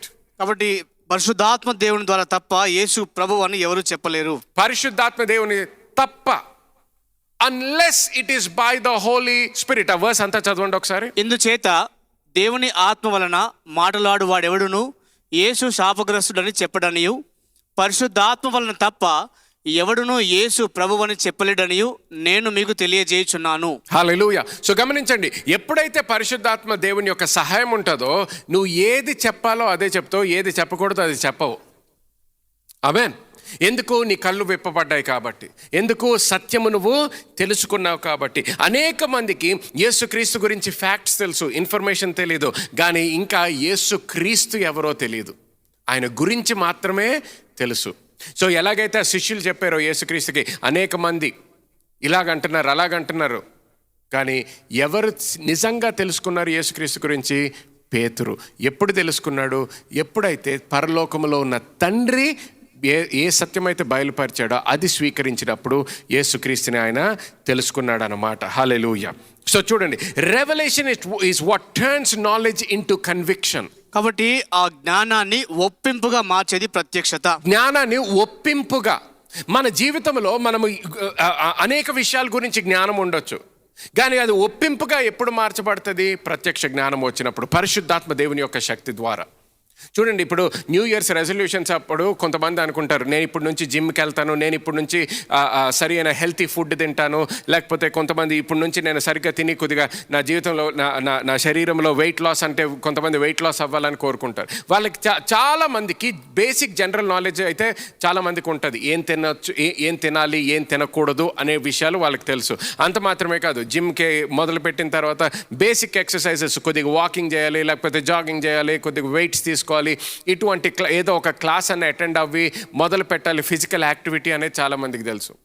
అంతమందికి తెలిసినా కూడా రీసెర్చర్స్ ఏం చెప్తారు, మహా అంటే 3 లేకపోతే 4 వారాల కన్నా ఎక్కువ మంది ఈ కొత్త హ్యాబిట్స్ ఫామ్ చేసుకోవాలి అని కోరిక ఉన్నా కూడా చాలామంది ఉండదంట వాళ్ళ జీవితంలో ఆ కమిట్మెంట్. ఎందుకంటే వాళ్ళకి ఇన్ఫర్మేషన్ ఉన్న కన్విక్షన్ లేదు, ఒప్పించబడలేదు. వాళ్ళు ఆ ఒప్పించబడలేదు కాబట్టి, ఆ కన్విక్షన్ లేదు కాబట్టి వాళ్ళు కేవలం ఇన్ఫర్మేషన్తో జీవిస్తున్నారు. సో ఎప్పుడైతే వాళ్ళకి కొద్దిగా బద్ధకం అనిపిస్తుందో, లేకపోతే ఎప్పుడైతే వేరే ఒక స్నేహితుడు, ఒక బంధువులు ఎవరైనా ఫోన్ చేసి ఇక్కడికి వెళ్దాం అనుకుంటున్నాను, అక్కడ తిందాం అనుకుంటున్నాను, ఈ ఫంక్షన్కి వెళ్దాం అనుకుంటున్నాను, ఆ ఫంక్షన్ అనగానే వాళ్ళ జిమ్ క్లాస్ ఉన్నా కూడా క్లాస్ ఎగ్గొట్టేసి పరిగెత్తి వెళ్ళిపోతారు. లేకపోతే అది తినకూడదు అని తెలిసిన వేరే వాళ్ళు అందరూ తింటున్నారు కాబట్టి వాళ్ళు కూడా తినడం మొదలు పెట్టేస్తారు. కానీ కొంతమంది ఉంటారు, లేదు వేరే వాళ్ళు ఫంక్షన్కి నేను వెళ్తాను, స్నేహితులతో నేను ఉంటాను, కానీ వాళ్ళందరూ తింటున్నా, నేను మాత్రం ఈరోజు ప్రత్యేకంగా ఈ బర్త్డే పార్టీకి వెళ్ళినా నేను తినాల్సింది నేను తింటాను, వేరేవి మాత్రం నేను ముట్టుకోను. ఎప్పుడు అది వాళ్ళకి ఆ ఒప్పింపు అయినప్పుడు, ఆ కన్విక్షన్గా మార్చబడినప్పుడు, అప్పుడు దాని ప్రకారము వాళ్ళు ప్రవర్తించడం మొదలు పెడతారనమాట. మన జీవితంలో కూడా యేసుక్రీస్తు గురించి ముందర వినుండుంటావు, కానీ ఎప్పుడైతే నీకు అది రెవల్యూషన్ అయిందో, ప్రత్యక్ష జ్ఞానం అయిందో, అప్పటి నుంచి ఏమన్నా యేసుక్రీస్తు నా రక్షకుడు, యేసుక్రీస్తే నిజమైన దేవుడు అనేది నువ్వు నమ్మావు. నమ్మిన తర్వాత నీ ప్రవర్తన మార్చబడ్డది, నమ్మిన తర్వాత నీ జీవితము మార్చబడ్డది అనమాట. హల్లెలూయా. నమ్మిన వాళ్ళు ఒకసారి గట్టిగా హల్లెలూయా అందాము. Okay, so your relationship with God is dependent upon revelation. Number 2, faith comes alive through revelation. ప్రత్యక్షత ద్వారా విశ్వాసం అనేది జీవిస్తుంది. ఓకే, నీ విశ్వాసము కూడా, నీ విశ్వాసము జీవించాలంటే, నీ విశ్వాసంలో నువ్వు ఎదగాలంటే కూడా నీకు ప్రత్యక్ష జ్ఞానం అవసరం. రోమా పత్రిక 10వ అధ్యాయం 17వ వచనం ఒకసారి మన బైబిల్స్లో చదువుతాం చూడండి. కాగా వినుట వలన విశ్వాసము కలుగును, వినుట క్రీస్తును గూర్చిన మాట వలన కలుగును. గమనించండి, ఎవరి మాట వినాలంట? క్రీస్తు గురించి. గమనించండి, అక్కడ గ్రీక్లో చూస్తే లోగోస్ గురించి మాత్రమే కాదు కానీ రేమా గురించి ఉంటుంది. అంటే నువ్వు వినడము అనేది, ఇంగ్లీష్లో నేను ఇలా చదువుతాను చూడండి, faith comes by hearing and hearing by the word of God. ఇది గ్రీక్లో చూసినప్పుడు ఏమని ఉంటుందంటే, it implies hearing that quickens or makes alive in the spirit. ఆత్మలో బ్రతికిస్తుంది, జీవింపజేస్తుంది అది. సో నువ్వు వాక్యం వింటున్నావు, కానీ వాక్యం వింటున్న సమయంలో ఒక్కొక్కసారి ఏం జరుగుతుంది, నీ ఆత్మలో ఒక కదిలింపు వస్తుంది. నీ ఆత్మలో సత్యము తెలుసుకున్నాను అంటావు. దేవుని యొక్క స్వరము విన్నప్పుడు, ఆ నడిపింపుని అనుభవించినప్పుడు ఏమవుతుంది, నీ హృదయములో ఆ కదిలింపు వస్తుంది. ఎప్పుడైతే నీ హృదయములో ఆ కదిలింపు వస్తుందో, నీ మనసులో నేను అనట్లేదు, ఆ సమయానికి మ్యూజిక్ ఏదో బాగుంది కాబట్టి, వాళ్ళు చెప్పింది ఏదో నచ్చింది కాబట్టి ఆ టైంలో కదిలింపు కాదు, నీ ఆత్మలో కదిలింపు గురించి నేను మాట్లాడుతున్నాను. నీ ఆత్మలో ఎప్పుడైతే కదిలింపబడతావో, అది మ్యూజిక్ ఆగిపోయిన తర్వాత కదిలింపు ఇంకా ఉంటుంది. సంఘము బయటికి వెళ్ళిన తర్వాత కూడా కదిలింపు ఇంకా ఉంటుంది. నువ్వు ఇంటికి వెళ్ళిపోయిన తర్వాత కూడా కదిలింపు ఇంకా ఉంటుంది. 1 నెల రోజులు, 2 నెలలు, 6 నెలలు, 1 సంవత్సరం అయిపోయిన తర్వాత కూడా ఆ కదిలింపు ఇంకా నీలో ఉంటుంది. ఆ కన్విక్షన్ ఇంకా నీలో ఉంటుంది. ఎందుకు? ఇది ఆత్మలో జరిగినటువంటి కదిలింపు, నీ మనసులో కాదు. చూడండి, మనసు చాలా ఫికిల్, ప్రతిసారి మారిపోతూ ఉంటుంది. సంతోషమైన పాట పెడితే సంతోషంగా అనిపిస్తుంది, దుఃఖం తీసుకొచ్చేటటువంటి పాట వినగానే కన్నీరు రావడం మొదలవుతుంది. ఎందుకు? ఆ సర్కమ్స్టాన్సెస్, పరిస్థితులు బట్టి మారిపోతూ ఉంటుంది నీ మనసు. కానీ ఆత్మ అటువంటిది కాదు. ఆత్మ అటువంటిది కాదు. హల్లెలూయా. ఆత్మ అటువంటిది కాదు. ఎందుకు? నీ ఆత్మలో ఎప్పుడైతే ఆ ప్రత్యక్ష జ్ఞానం వస్తుందో, ఆత్మలో ఆ కదిలింపు వస్తుందో, ఆ స్వరము వింటున్నప్పుడు, వాక్యము వింటున్నప్పుడు, అప్పుడు నీ జీవితము మార్చబడుతుంది. అందరు గట్టిగా హల్లెలూయా అనండి. అందుకనే ఇందాక అన్నాను కదా, సంఘంలో ఎంతోమంది వింటుండొచ్చు, కానీ కొంతమంది కేవలం ఆ పాస్టర్ స్వరం వింటుంటారు. కొంతమంది పాస్టర్ స్వరం మాత్రమే కాదు, పరిశుద్ధాత్మ స్వరము కూడా వింటుంటారు. సో ఆ పాస్టర్ బోధిస్తుండొచ్చు, కానీ పాస్టర్ బోధించేటప్పుడు కూడా పరిశుద్ధాత్మ దేవుడు నీతో మాట్లాడుతుంటాడు. పరిశుద్ధాత్మ దేవుడు నీకు కొన్ని విషయాలు చూపిస్తుంటాడు. పరిశుద్ధాత్మ దేవుడు కొన్ని సత్యాలు బయలుపరుస్తూ ఉంటాడు. పరిశుద్ధాత్మ దేవుడు కొన్ని గుర్తు తెస్తాడు మళ్ళీ నీకు. ఎప్పుడైతే ఆ విషయాలు జరగడం మొదలు పెడతాయో ఇప్పుడు నువ్వు ప్రత్యక్ష జ్ఞానములో నడుస్తున్నావు. ఆ ప్రత్యక్ష జ్ఞానంతో నువ్వు నడుస్తున్నప్పుడు నీ జీవితంలో నువ్వు ముందుకి కొనసాగుతావు, ముందుకి అడుగులు వేస్తావు.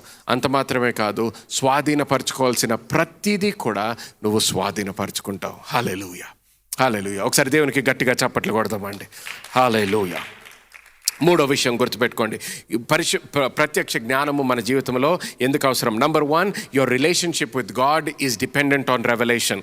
నీ యొక్క దేవునితో నీకున్న సంబంధము ఆ ప్రత్యక్షత మీద ఆధారపడి ఉంది. Your faith comes alive because of revelation. ప్రత్యక్షతను బట్టి విశ్వాసము సజీవం అవుతుంది. నంబర్ 3, మూడవది, victory in spiritual warfare requires revelation. ఆత్మీయ యుద్ధములో విజయం అనేది ప్రత్యక్షత అవసరము. హల్లెలూయా. ఆత్మీయ యుద్ధము గుర్తుపెట్టుకోండి. మనం ఈ సంవత్సరము ముందుకి అడుగులు వేస్తాము, లేకపోతే స్వాధీనపరుచుకుంటాము అనగానే సాతాను వినగానే వీళ్ళు ఇది ముందుకు అడుగులు వేస్తారంట, నేను ఇంకా పక్కకి వెళ్ళిపోదాము, వాళ్ళు అడుగులు వేయని అని కూర్చోడు. సాతాను ఏం చేస్తే, ముందుకి అడుగు వేస్తున్నాము అని తెలిస్తే, లేకపోతే స్వాధీనపరుచుకుంటున్నాము అనేది సాతానికి తెలిసినప్పుడు దానికి వ్యతిరేకముగా చేయాల్సిన ప్రతి కార్యము చేస్తాడు వాడు.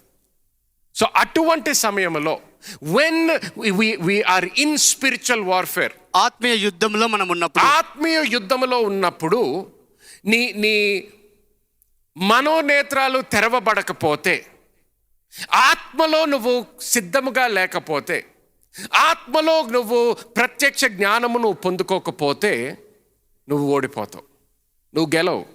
ఎందుకు? నీ ఆత్మలో నువ్వు విశ్వాసంలో ఎదగకపోతే, ఆత్మలో నువ్వు దేవుడి నుంచి పొందుకోవాల్సింది పొందుకోకపోతే, నువ్వు కేవలము నీ మనస్సు ద్వారా జీవించడం మొదలు పెడతావు, నీ శరీరము ద్వారా జీవించడం మొదలు పెడతావు. గుర్తుపెట్టుకో, ఈ యుద్ధము ఆత్మలో గెలవాల్సినటువంటి యుద్ధము, ఆత్మలో గెలవాల్సినటువంటి యుద్ధము.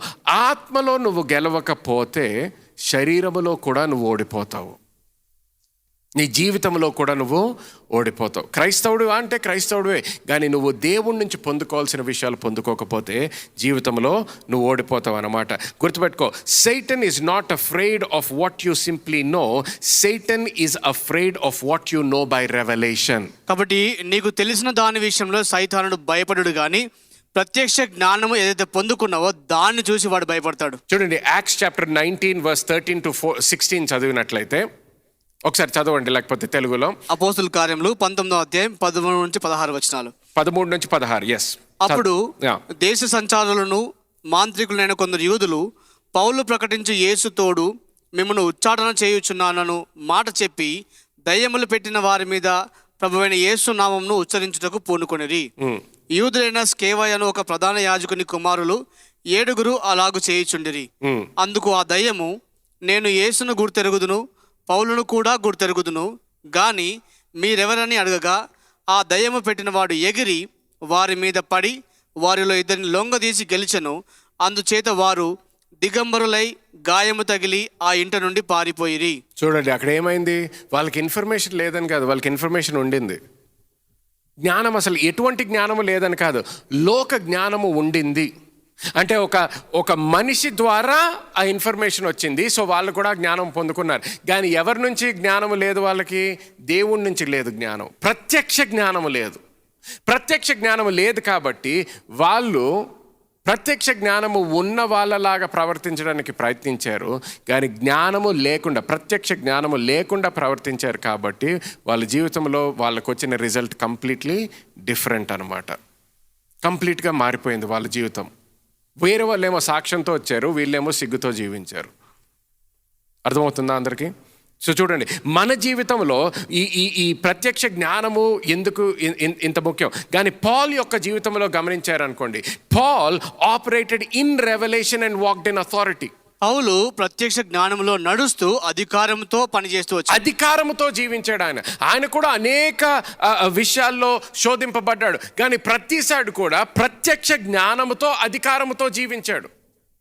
ఆ జ్ఞానము ఆ అధికారము ఉన్నది కాబట్టి సాతాను ఎన్నిసార్లు ప్రయత్నం చేసినా ప్రతిసారి కూడా పౌలు ఆయన జీవితంలో విజయము మాత్రము చూశాడు. హల్లెలూయా. చూడండి, ఇక్కడ ఉన్న వాళ్ళందరి జీవితాల్లో కూడా ఒకటి తెలుసుకోవాలి. దేవుడు మీకు ఇచ్చినటువంటి స్థానం గురించి మాత్రం ఎప్పుడు దాని గురించి మాత్రం నీకు ప్రత్యక్ష జ్ఞానం అవసరం. నీకు ఇచ్చినటువంటి గుర్తింపు, నీకు ఇవ్వబడిన స్థానము. 2 కొరింథీయులు 5:17 మళ్ళీ ఒకసారి చదవండి. కాగా ఎవడైనను క్రీస్తునందున ఎడల వాడు నూతన సృష్టి, పాతవి గతించెను, ఇదిగో సమస్తము క్రొత్తవాయెను. వాడు నూతన సృష్టి. ఎవరు నూతన సృష్టి? క్రీస్తులో ఉన్న ప్రతి వ్యక్తి కూడా నూతన సృష్టి అంట. క్రీస్తులో ఎంతమంది ఉన్నారు ఒకసారి చేతుల పైకెత్తండి. కమాన్, అందరూ ఎవరైతే క్రీస్తులో ఉన్న వాళ్ళు అందరూ కూడా చేతుల పైకెత్తండి. ఓకే, మీరు ఉన్న వాళ్ళందరూ కూడా క్రీస్తులో ఉన్నారంటే మీరందరూ కూడా నూతన సృష్టి. అందరూ కూడా నూతన సృష్టి అంటే మీ జీవితంలో పాతవన్నీ గతించెను, సమస్తము క్రొత్తవాయెను అంటాడు. అంత మాత్రమే కాదు, 18వ వచనం చూడండి. ఇక్కడ సమస్తమును దేవుని వలన అయినవి. సమస్తము దేవుని వలన అయినవి. సమస్తము, అందరు గట్టిగా సమస్తము అనండి. కమాన్, అందరు కూడా గట్టిగా సమస్తము. సమస్తము ఏమంటున్నాడు? సమస్తము కూడా దేవుని వలన అయినవి అని ఉంది. ఇంగ్లీష్లో ఏమని ఉంటుంది తెలుసా? All things are of God. సమస్తము. ఇప్పుడు నీ జీవితంలో నువ్వు నూతన సృష్టివి కాబట్టి నీ జీవితము గురించి సమస్తము ఆయనవి, సమస్తము దేవునివి. అంటే ఏంటి? నీ శరీరము కూడా దేవునిది, నీ గుర్తింపు కూడా ఆయన ఇస్తున్నాడు, నీ స్థానము కూడా ఆయన ఇస్తున్నాడు. నీ జీవితంలో ప్రతి విషయం, నీ భవిష్యత్తు ఇప్పుడు ఎవరిది? గట్టిగా చెప్పండి. ఆయనది. ఆయనది, దేవునిది. నీ గతము కూడా దేవునిదే. అందుకనే కదా నీ గతము కూడా దేవునిది కాబట్టి ఆయన యేసుక్రీస్తు యొక్క రక్తములో నీ గతాన్ని కడిగాడు, క్షమాపణ విడుదల చేశాడు. అవన్నీ గతించిని అంటున్నాడు. సమస్తము క్రొత్తవాయెను. హల్లెలూయా. హల్లెలూయా. సమస్తము క్రొత్తవాయెను అంటున్నాడు. సో గుర్తుపెట్టుకోండి, if all things are of God, నీ జీవితం పట్ల ఉన్నవన్నీ కూడా దేవునివైతే నువ్వు భయపడాల్సిన అవసరం ఏంటి? నువ్వు చింతించాల్సిన అవసరం ఏంటి? కొన్ని వారాల క్రితం మీరు ఈ సాక్ష్యం వినుండి ఉంటారు. హైలైట్ వీడియోలో కూడా కొన్ని వారాల క్రితం ఎక్కడో చూశాను. మనం ఒకసారి మనకి ఇలాగ సర్వీస్ అవుతున్నప్పుడు పాస్టర్ అర్పిత ఇక్కడ నుంచొని ప్రార్థన చేస్తున్నారు. ఆన్లైన్ కూడా ప్రేయర్ రిక్వెస్ట్ వస్తే వాళ్ళందరి కొరకు ప్రార్థన చేస్తున్నారు. అటువంటి సమయంలో నేను ఇంకొక ఫ్యూ మినిట్స్లో నేను వచ్చి ప్రసంగం చేయాలి. ఆ సమయంలో నేను ఆన్లైన్ చూసేటప్పటికి ఒకళ్ళు ఆన్లైన్ పెట్టారనమాట. నేను ఇలా క్యాన్సర్ పేషెంట్ని, లేకపోతే నాకు క్యాన్సర్ ఉంది, నా కొరకు ప్రార్థన చేయండి అని. నేను కొన్ని నిమిషాల తర్వాత పైకి వచ్చిన తర్వాత నేను అన్నాను, నేను ఇందాకే ఎవరో చూశాను, నేను క్యాన్సర్ పేషెంట్, లేకపోతే నాకు క్యాన్సర్ ఉంది అని రాశారు. మీరు గుర్తుపెట్టుకోవాల్సింది ఏంటంటే మీరు క్రైస్తవులు కాబట్టి అసలు నీకు క్యాన్సరే లేదు అని నేను చెప్పాను అనమాట. ఒక దినమునంటే నాకు జూలై 5th నేను హాస్పిటల్లో పడిపోయాను. అది నాకు సూచర్స్ దగ్గర చాలా నొప్పిగా ఉండేటట్టు, లేవలేని స్థితిలో ఉంటే నేను ఒకసారి మెసేజ్ ఆన్ చేసుకొని వింటుంటే బ్రదర్ మెసేజ్ వస్తుంది. ఆ మెసేజ్లో నేను అనుకోకుండా నేను ఒక మెసేజ్ పెట్టాను, అంటే నేను క్యాన్సర్ పేషెంట్ను. ఆ విషయాన్ని లైవ్లో బ్రదర్ గారు దాన్ని నా మెసేజ్ని చూసి ఆ మెసేజ్ మీద నాకు చెప్పారు, నీకు క్యాన్సరే లేదని చెప్పారు అన్నట్టు. పాస్టర్, డాక్టర్స్ అంటున్నారు నా శరీరంలో క్యాన్సర్ ఉంది అని. డాక్టర్స్ అంటున్నారు, అలా చెప్పు, పర్వాలేదు. వాళ్ళు అనుకునేది వాళ్ళు అనుకుంటారు. నువ్వు అనొద్దు, నీ నోటి నుంచి నువ్వు అనొద్దు. నేను క్యాన్సర్ పేషెంట్ని కానీ కాదు, నీకు అసలు క్యాన్సరే లేదు. అప్పుడు చెప్పినప్పుడు నేను చాలా సంతోషించాను అన్నట్టు. అంటే ఒక క్యాన్సర్ పేషెంట్ ఎంత మానసికంగా కృంగిపోతుందో అది నేను నిజంగా అనుభవించాను. ఆ దైవజన్ ద్వారా నేను ఆ మాటలు విన్నప్పుడు కూడా చాలా సంతోషించాను. తర్వాత ఆమె సాక్ష్యం చెప్పింది. కొన్ని రోజుల తర్వాత మళ్ళీ వాళ్ళు వెళ్ళి చెకప్ చేసుకున్నారు. కంప్లీట్ ఎటువంటి క్యాన్సరే వాళ్ళ శరీరంలో లేదు అని సాక్ష్యం చెప్పారు. హల్లెలూయా. గట్టిగా ఒకసారి దేవునికి చప్పట్లు కొడదామండి. హల్లెలూయా. సో కానీ గమనించండి, నేను ఎందుకు చెప్పాను అది? ఆమెను ఏదో సంతోషపెట్టడానికి చెప్పానా? కాదు. చూడండి, ఇప్పుడు నీ జీవితంలో నీకు క్యాన్సర్ ఉంది అనేది నువ్వు ఎలా చెప్పగలుగుతున్నావు? నీకు నొప్పి ఉంది అని ఎలా చెప్పగలుగుతున్నావు? నీకు షుగర్ పేషెంట్వి అని ఎలా చెప్పగలుగుతున్నావు? నీ పిల్లలు ఆటిస్టిక్ పిల్లలు అని ఎలా చెప్పగలుగుతున్నావు? నీ లంగ్స్, నీ కిడ్నీ సరిగ్గా పనిచేయట్లేదు, నీ లివర్ సరిగ్గా పనిచేయట్లేదు అని ఎలా చెప్పగలుగుతున్నావు? అంటే పాస్టర్ గారు వాళ్ళు స్కాన్స్ చేశారండి, బ్లడ్ టెస్టులు తీసుకున్నారు. సో నువ్వేమంటున్నావు? ఆఖరికి డాక్టర్స్ ఒక రిపోర్ట్ ఇచ్చారండి. అంటే ఏంటి? ఇన్ఫర్మేషన్ ఇచ్చారు. ఆ ఇన్ఫర్మేషన్ బట్టి నేను చెప్తున్నానండి. నువ్వు ఇన్ఫర్మేషన్ బట్టి చెప్తున్నావు. నేను చెప్పేదేంటి? రెవల్యూషన్ బట్టి నేను చెప్తున్నాను, ప్రత్యక్ష జ్ఞానము బట్టి నేను చెప్తున్నాను అన్నమాట. మొన్న ఒక దైవజనుడి ఒక సాక్ష్యం విన్నాను.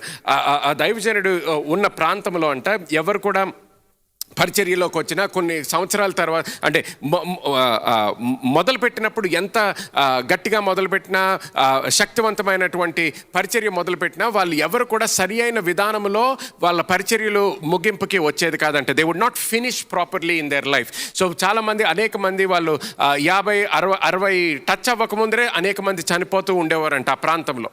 సో ఈ దైవజనుడు ఆయన ఆత్మీయ తండ్రి దగ్గరికి వెళ్ళి ఒక రోజు అన్నాడంట, తండ్రి నా కొరకు నువ్వు ప్రార్థన చేయాలి, నేను అంతా మంచిగానే అవుతుంది, కానీ నేను ఎక్కడైతే పరిచర్య చేస్తున్నానో ఆ ప్రాంతంలో ప్రతి ఒక్కరు కూడా ఇలాగా ఈ వయసు వచ్చేటప్పటికి ఏంటి చనిపోతుంటారు. సో నా జీవితంలో అలాగ జరగకూడదు అని నేను ప్రార్థన చేయించుకోవడానికి వచ్చాను అని ప్రార్థన చేయించుకోవడానికి వచ్చినప్పుడు వాళ్ళ ఆత్మీయ తండ్రి అన్నాడంట, నువ్వు పరిచర్య అక్కడ చేస్తున్నావు కానీ నువ్వు అక్కడి నుంచి రాలేదు అన్నాడంట. నువ్వు అక్కడి నుంచి, అదేంటి నేను అక్కడే పుట్టాను కదా, అక్కడే పెరిగాను కదా, అక్కడే పరిచర్య చేస్తున్నాను కదా, అక్కడి నుంచి రాలేదు అంటాడేంటి? ఆయన అంటున్నది ఏంటి? నువ్వు అక్కడ పుట్టావు, నువ్వు పుట్టినంత మాత్రాన నువ్వు అక్కడి నుంచి కాదు, ఇప్పుడు నువ్వు నూతన సృష్టివి, నువ్వు ఈ లోకానికి సంబంధించిన వ్యక్తివే కాదు. హల్లెలూయా. నువ్వు పరలోకము నుంచి వచ్చావు. నువ్వు, నీ తల్లి తండ్రులు నీకు ఏంటి జన్మనిచ్చినా కూడా శరీరములో నీకు వాళ్ళు ఏంటి జీవమునిచ్చారు, కానీ ఆత్మ అక్కడి నుంచి రాలేదు. ఎప్పుడైతే నువ్వు అది నమ్మగలుగుతావో, ఎప్పుడైతే అది నీకు ప్రత్యక్ష జ్ఞానం అవుతుంది, when that becomes revelation knowledge to you, అప్పుడు క్యాన్సర్ ఎలాగ జీవించగలదు నీ శరీరంలో? If all things are of God, నీ జీవితము నీ శరీరము అన్నీ కూడా దేవుని అయితే క్యాన్సర్ ఎలా జీవించగలుగుతుంది?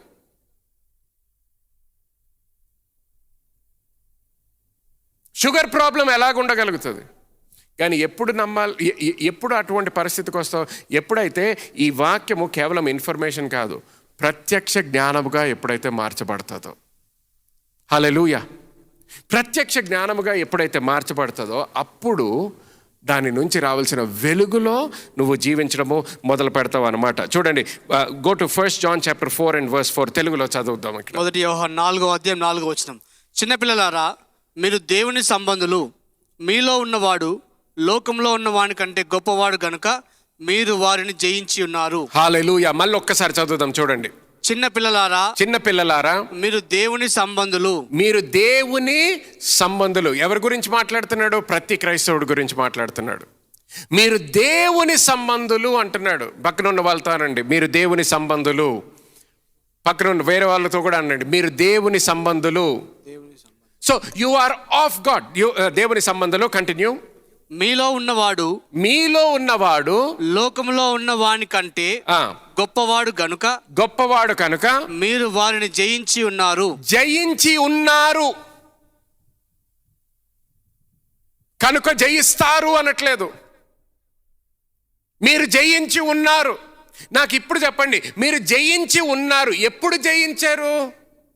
క్యాన్సర్ వచ్చినప్పుడు కాదు. ఎప్పుడు జయించారు? ఏదో ఇంటర్వ్యూ ఫెయిల్ అయినప్పుడు కాదు. ఎప్పుడు జయించారు? ఎవరో మిమ్మల్ని రిజెక్ట్ చేసిన తర్వాత కాదు. మీరు వాళ్ళు రిజెక్ట్ చేయకముందర, మీరుకి బ్లడ్ టెస్ట్ అవ్వకముందర, మీకు ఆ స్కాన్స్ అవ్వకముందర, ఆ క్యాన్సర్ నీ శరీరంలోకి రాకముందరే మీరు జయించారు. హల్లెలూయా. కానీ అది నీకు ప్రత్యక్ష జ్ఞానం అవ్వాలి. ఎలా జయించాను పాస్టర్ గారు? క్రీస్తులో ఉన్నందుకు. ఎవరి సంబంధులు? మళ్ళీ చదవండి ఆ వచనము. మీరు దేవుని సంబంధులు. మీరు ఎవరి సంబంధులు? మీరు దేవుని సంబంధులు. హల్లెలూయా. దేవుని సంబంధులు. ముందుకి అడుగులు ఎలాగ వేయలేను అనుకుంటున్నావు అంటే, పాస్టర్ గారు లాస్ట్ ఇయర్ కూడా నేను ప్రయత్నం చేశానండి, ఉద్యోగం ప్రయత్నం చేశాను, వీసా కోసం ప్రయత్నం చేశాను, వివాహం కోసం ప్రయత్నం చేశాను, స్వస్థత కొరకు ప్రయత్నం చేశాను, ట్రీట్మెంట్ కోసం వెళ్ళానండి, ఆ ట్రీట్మెంట్ తీసుకున్నాను, ఈ ట్రీట్మెంట్ తీసుకున్నాను, నా పిల్లల్ని అక్కడికి తీసుకెళ్ళాను, ఈ థెరపీకి తీసుకెళ్ళాను, ఆ థెరపీకి తీసుకెళ్ళాను, ఏం జరగలేదు. ఇంకా మళ్ళీ ఏం చేసినా కదిలేటట్లేదండి. ఏం చేసినా నా జీవితం మాత్రం మార్చబడేటట్టు లేదు, నా స్టోరీ మార్చబడేటట్టు లేదు. నువ్వు ఏది చేసినా గుర్తుపెట్టుకో, ఇన్ఫర్మేషన్తో చేయడం ఒకటి, ప్రత్యక్ష జ్ఞానముతో చేయడం వేరు. ప్రత్యక్ష జ్ఞానంతో చేయడం. పేతురు రాత్రంతా కష్టపడ్డాడంట. దేనిలో కష్టపడ్డాడు? చేపలు పట్టడంలో. అంటే ఆయన వ్యాపారంలో కష్టపడ్డాడు, ఆయనకి తెలిసిన దానిలో కష్టపడ్డాడు. కొత్త విషయం కాదు. ఆయన జీవితకాలం ఏం చేస్తున్నాడు? చేపలు పడుతున్నాడు. సో ఏదో కొత్తది కాదు, కానీ చేపలు ఎలా పట్టేవాడు? ఆయన నేర్చుకున్న దాన్ని బట్టి. ఎవరి నుంచి నేర్చుకున్నాడు? ఇంకొక మానవుడి నుంచి నేర్చుకున్న టెక్నిక్స్ అన్నీ వాడాడు. బిజినెస్ అంటే ఇలా చేయాలి, ఇలా మాట్లాడాలి, ఇలా అడ్వర్టైజ్ చేయాలి, అవన్నీ నేర్చుకున్నాడు. దాన్ని బట్టి రాత్రి అంతా కష్టపడ్డాడంట. రాత్రి అంతా కష్టపడ్డాడు. ఎంత పట్టాడంటే రాత్రి అంతా కష్టపడి ఏమీ పట్టలేదంట. అప్పుడు యేసుక్రీస్తు వస్తాడు. ఇప్పుడు యేసుక్రీస్తు వచ్చినప్పుడు ఏమన్నాడు? వల వెయ్యొద్దు అనలేదు. రాత్రి అంతా ఏం చేశాడు? వల వేస్తూనే ఉన్నాడు. కానీ ఇప్పుడు వచ్చాడు. ఇప్పుడు యేసుక్రీస్తు వచ్చేయమంటాడు? మళ్ళీ వల వేయమంటాడు. కానీ ఈసారి వేసినప్పుడు ఇక్కడ ప్రత్యక్ష జ్ఞానం. ఇక్కడ ఈసారి వలేసినప్పుడు cast your net on the other side, వేరే సైడ్ వలయి అంటాడు. ఇంకొక వైపు వలయమంటున్నాడు. ఇంకొక వైపు వల వేయొద్దు అనలేదు. నేను కొత్త వలని తీసుకొస్తాను. ఇంకొకసారి 10 కట్టాల్సి వచ్చినప్పుడు కూడా ఏమన్నాడు? నేను కొత్త గెలం ఇస్తాను అన్నాడా? లేదు. నా గెలాన్ని ఇస్తాను, నా వల ఇస్తా అన్నాడా? లేదు. నువ్వు వాడే వాళ్ళే. నువ్వు ఎలా పడతావో నీకు తెలుసు కదా, చేపలు పట్టడం అదే. కానీ ఈసారి నేను చెప్తున్నాను, నేను చెప్పినందుకు చెయ్యి.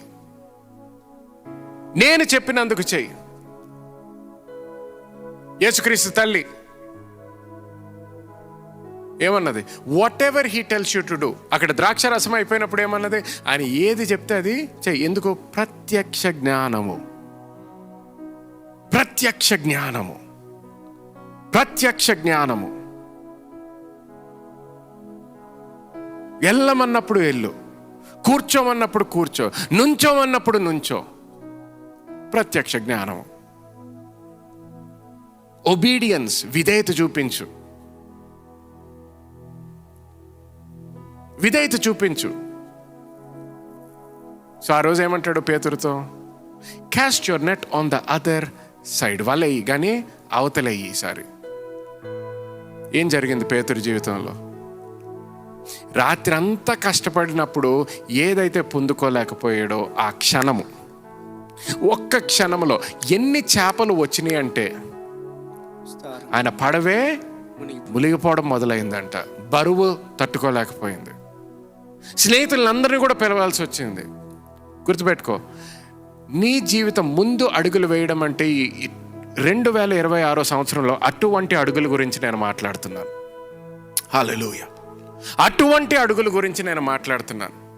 అడ్వాన్స్మెంట్ అంటే, ముందుకి అడుగులు వేయడం అంటే నీ శక్తితో చేసేటటువంటి కార్యములు కాదు, ఆయన శక్తి ద్వారా చేసేటటువంటి కార్యముల గురించి మాట్లాడుతున్నాను. అడుగులు వేయడం అంటే ఏదో అడుగులు వేసేస్తూ నడిచేస్తూ బిజీ అయిపోవడం కాదు.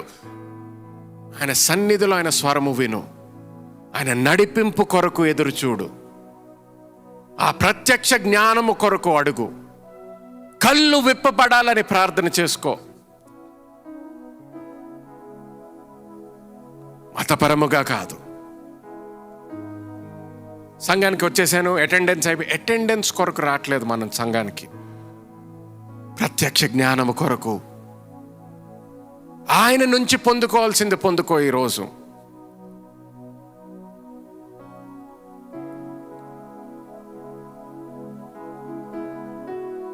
మనస్సులో పొందుకునేది కాదు నేను మాట్లాడేది, ఆత్మలో పొందుకో. ఆత్మలో పొందుకో. పాట పాడేటప్పుడు కూడా ఇమోషన్ పొందుకొని వెళ్ళిపోవడం కాదు, ఆ పాటలోంచి రావాల్సిన ప్రత్యక్ష జ్ఞానము పొందుకో.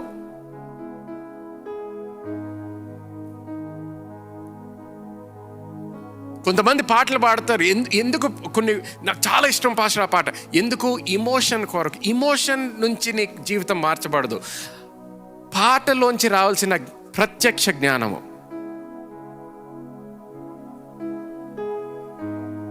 ఆయన ఆరాధిస్తున్నప్పుడు తండ్రి దేవా తండ్రి దేవా అని పాడినప్పుడు ఆయన తండ్రి అయ్యున్నాడు అనే ప్రత్యక్ష జ్ఞానం రావాలి నీకు. ఆయన నా తండ్రి అయ్యున్నాడు, నాకు లేమి కలుగదు, నాకు లేనిది అనేదే లేదు, ఆయన నా తండ్రి అయ్యున్నాడు. అది రావాలి ఇక్కడ. దానిలో స్థిరపరచబడాలి. దానిలో స్థిరపరచబడలేదు అనుకో, ఆఖరికి మనకు మిగిలింది ఏంటి? కేవలం ఆ పాట మిగిలి ఉంటుంది. సో మళ్ళీ కష్టం వచ్చినప్పుడు ఏంటి? యూట్యూబ్ ఏదమ్మా, యూట్యూబ్ తీయండి, మళ్ళీ ఆ పాట వేయండి. ఎందుకు? ఆ మ్యూజిక్తో నాకు కదిలింపు వస్తుంది, ఆ మ్యూజిక్ నన్ను సంతోషపెడుతుంది. మ్యూజిక్ ఇవ్వండి,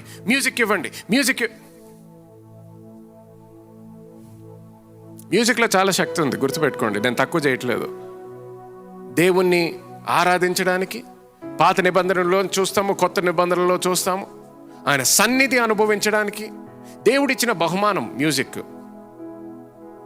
కానీ గుర్తుపెట్టుకో, ఎప్పుడు కూడా బహుమానాన్ని దేవుని కన్నా ఎక్కువ చేయొద్దు.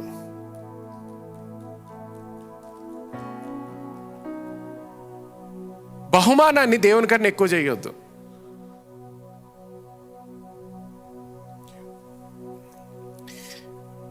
మ్యూజిక్ అనేది, మ్యూజిక్ ద్వారా నువ్వు వెళ్ళాల్సిన దేవుని దగ్గరికి, మ్యూజిక్ ద్వారా ఇమోషన్ దగ్గరికి కాదు.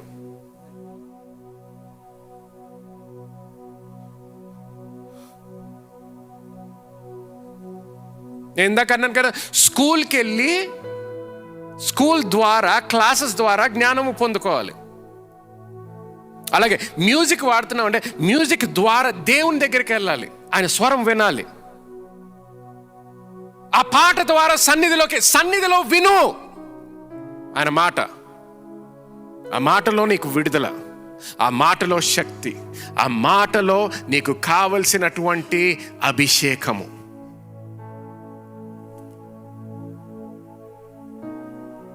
ఆయన సన్నిధిలో, ఆయన మాటలో నీకు కావలసిన ప్రత్యక్ష జ్ఞానము.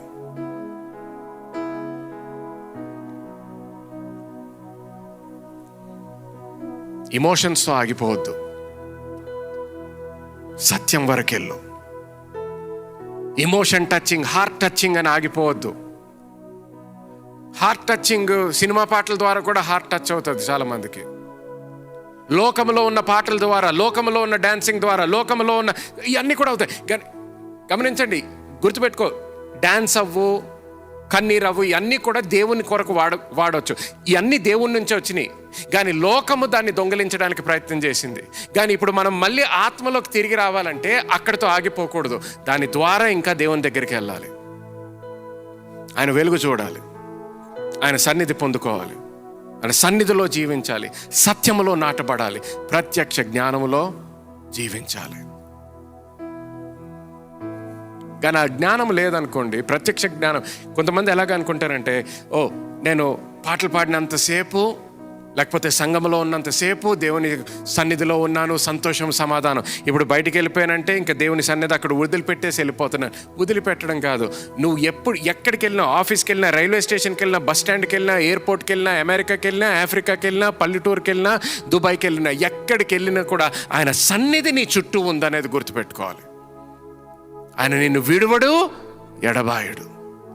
ఆ దేవుడిని నువ్వు ఆరాధిస్తున్నావు. హల్లెలూయా. ప్రత్యక్ష జ్ఞానం. సో మన బైబిల్స్ ఎందుకు చదువుతున్నాం? ప్రార్థన ఎందుకు చేస్తున్నాం? ఉపవాసం ఎందుకు చేస్తాము? ఎందుకు? ఆ ప్రత్యక్ష జ్ఞానము పొందుకొని స్థాపించబడాలని. 3 విషయాలు త్వరగా రాసుకోండి. ఇది how do you receive revolution knowledge? ప్రత్యక్ష జ్ఞానాన్ని ఎలా స్వీకరిస్తాం? నంబర్ 1, మొదటిది through the word of God, దేవుని వాక్యము ద్వారా. దేవుని వాక్యము ద్వారా. Psalm 119:18 చదవండి. నేను నీ ధర్మశాస్త్రమునందు ఆశ్చర్యమైన సంగతులను చూచినట్లు నా కన్నులు తెరువుము. చూచినట్లు నా కన్నులు తెరువుము అంటున్నాడు. కన్నులు అంటే ఇక్కడ ఏంటి? శారీరకంగా మాట్లాడట్లేదు. అని కళ్ళు తెరిసే ఉన్నాయి, చదువుతున్నాడు, కానీ నా కన్నులు తెరువు అంటున్నాడు. అంటే ఏంటి? ఆత్మీయ కళ్ళు తెరవబడాలని. Psalms 119:18 అది. హల్లెలూయా. రెండో విషయము, ఎలా తెలుసుకుంటావు ప్రత్యక్ష జ్ఞానం ఎలా పొందుకుంటావు? పరిశుద్ధాత్మ దేవుని ద్వారా, through the Holi Spirit. 1 Corinthians chapter 2:10 చదవండి. మనకైతే దేవుడు వాటిని తన ఆత్మ వలన బయలుపరిచి ఉన్నాడు. ఆ ఆత్మ అన్నిటినీ దేవుని మర్మములను కూడా పరిశోధించుచున్నాడు. హల్లెలూయా. ఇంగ్లీష్లో ఒకసారి చదువుతాను చూడండి. 1 Corinthians chapter 2:10. The Bible says the Spirit searches all things. Yes, the deep things of God. The Spirit searches all things. The deep things of God. దేవుని లోతైన విషయాలు తెలుసుకుంటావు. ఎప్పుడు? పరిశుద్ధాత్మ దేవుని ద్వారా లోతైన విషయాలు తెలుసుకుంటావు. చూడండి, పరిశుద్ధాత్మ లేడనుకోండి, గుర్తుపెట్టుకో, ఈ బైబిల్ చదివినప్పుడు కూడా పరిశుద్ధాత్మ దేవుని యొక్క సహాయం లేకుండా చదివితే ఇది కేవలం ఒక హిస్టరీ బుక్ లాగా ఉంటుంది, నీకు చరిత్ర పుస్తకం లాగా. కొంతమంది అందుకనే చరిత్ర పుస్తకం లాగే చదువుతారు, కథల కొరకు, ఇన్ఫర్మేషన్ కొరకు. కానీ ఎప్పుడైతే పరిశుద్ధాత్మ దేవుడు ఉంటాడో ఈ వాక్యములోంచి ఈ జీవము వస్తుంది. The scriptures become alive. పరిశుద్ధాత్మ దేవుడు లేడనుకోండి, సంఘానికి వచ్చినప్పుడు కూడా ఏదో లెక్చర్ వింటున్నట్టు ఉంటుంది, స్పీచ్. ఇది స్పీచ్ కాదు. ఎన్నోసార్లు చెప్పాను, ఈ పరిశుద్ధాత్మ దేవుని యొక్క నడిపింపు బట్టి, అభిషేకము బట్టి నువ్వు ఒక వ్యక్తిని వింటున్నప్పుడు అది ఒక స్పీచ్ కాదు, ఒక లెక్చర్ కాదు. అది దేవుని యొక్క మాటలు నీ జీవితంలోకి విడుదలవుతున్నాయి. It's the word of God that comes alive in your life. హల్లెలూయా, హల్లెలూయా. అందుకని పరిశుద్ధాత్మ దేవునితో నువ్వు వింటున్నావు అనుకో, ప్రతి ప్రసంగం కూడా నీ జీవితంలో అది ఒక మంటలాగా నువ్వు పొందుకుంటావు. అగ్ని వలె ఉంటుంది, అగ్నిలాగా ఉంటుంది నీ జీవితంలో, నీ హృదయంలో అది మండుతూ ఉంటుంది, మర్చిపోలేవు, నీ హృదయంలో నాటబడిపోతుంది. అది అగ్ని కాలుతూనే ఉంటుంది అప్పుడు. హల్లెలూయా. మూడోది, తగ్గింపు ద్వారా, హ్యూమిలిటీ. జేమ్స్ చాప్టర్ 4:6, యాకోబు 4:6. ఆయన ఎక్కువ కృపనిచ్చిన అందుచేత దేవుడు అహంకారులను ఎదిరించి దీనులకు కృప అనుగ్రహించును. హల్లెలూయా. ఎవరికి కృప అనుగ్రహిస్తాడంట? దీనులకు. ఇంగ్లీష్లో he gives grace to the humble అని ఉంటుంది. సో గమనించండి, నువ్వు ఎన్ని సంవత్సరాల నుంచి క్రైస్తవుడు అయినా కూడా, నువ్వు ఎన్ని సంవత్సరాల నుంచి పరిచర్య చేస్తున్నా కూడా, తగ్గింపు చాలా ముఖ్యం. తగ్గింపు చాలా ముఖ్యం. ఆయన నీతో మాట్లాడాలి, నీకు ప్రత్యక్ష జ్ఞానం విడుదలవ్వాలంటే నీ జీవితంలో తగ్గింపు చాలా అవసరం. అన్నీ నాకు తెలుసు అనేటటువంటి ఆలోచనతో కాదు, దేవా నాతో ఇంకా మాట్లాడు. టీచబిలిటీ ఉండాలి.